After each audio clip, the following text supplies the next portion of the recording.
Mekah. Nah, kan suka jadi rujukan toh. Apalagi dua masjid haram itu, Nabawi maupun Masjidil Haram di Mekah kan juga prinsipnya ditutup dua masjid ini.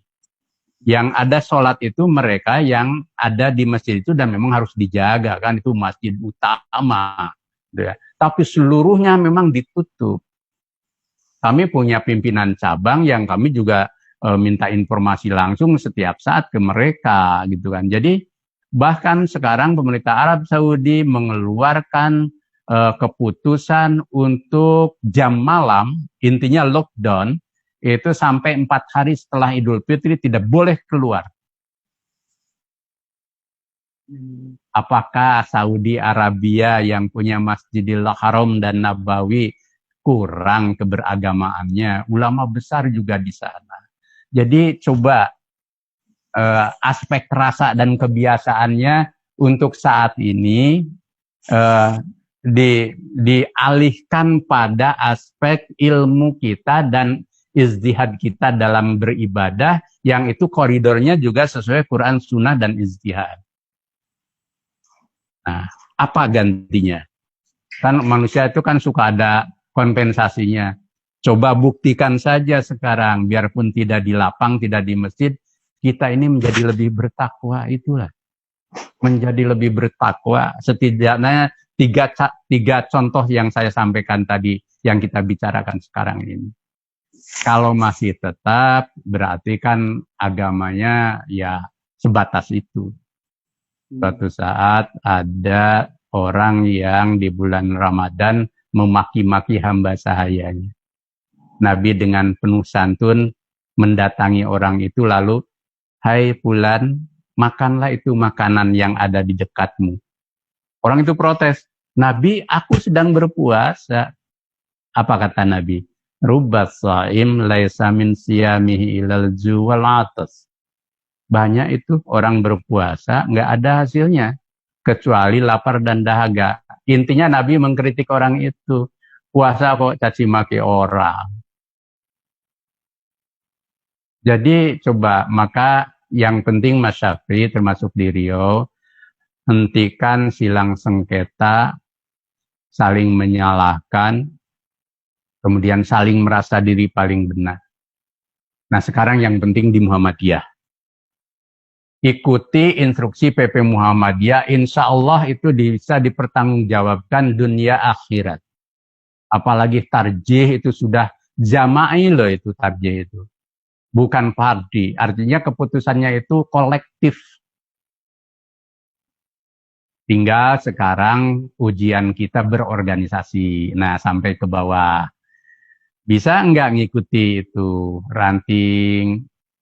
Juga anggota dan pimpinan Muhammadiyah diuji di sini, Mas Syafri. Pertama, kebijakan PP ini, termasuk hasil dari tarjih, itu di atas din, di atas agama.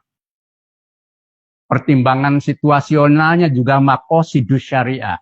Menyelamatkan jiwa lebih diutamakan ketimbang kita melakukan sesuatu yang sunnah yang bisa kita lakukan di tempat lain. Yang ketiga, kemaslahatan umumnya. Kecuali kalau PP itu membuat pedoman yang menjerumuskan. Kalau seperti itu kan, la ta'ata li makhluqi fi maksiatillah. Jangan taat kepada makhluk dalam hal maksiat kepada Allah. Ini enggak ngajak maksiat kok. Nah yang terakhir, ujian kita berorganisasi. Apa? Kuatnya Muhammadiyah ini karena bangunan sistem organisasinya.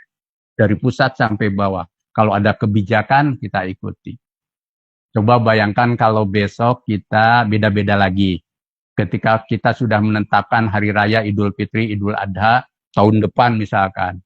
Kalau mulai ada pimpinan-pimpinan di bawah karena merasa pinter sendiri, kemudian mufarokoh itu nanti Muhammadiyah hilang eksistensinya sebagai jam'iyah. Maka, nah ini, di Muhammadiyah ini harus ada aspek apa? Komitmen. Saya ini nggak ada apa-apanya dibanding organisasi. sehebat ketua umum PP Muhammadiyah, wilayah, daerah, cabang, ranting, itu bisa datang dan pergi. Kita ini hanya memperoleh amanat kok. Dan kita ini punya kekurangan, tetapi karena kolektif, insya Allah bisa tertutupi. Karena itu ketika kita ngambil keputusan, itu untuk kemaslahatan umum. Dan itu bisa dipertanggungjawabkan.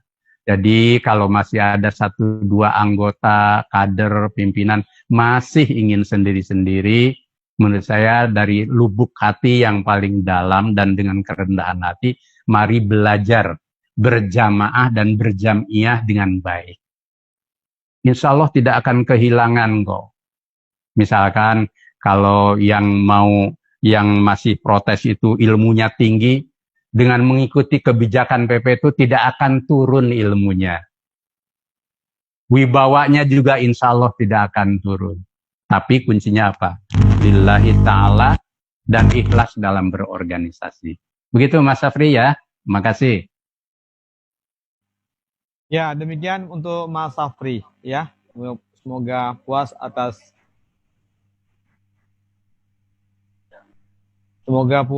atas pencerahan dari Bapak Profesor Haidar Nasir.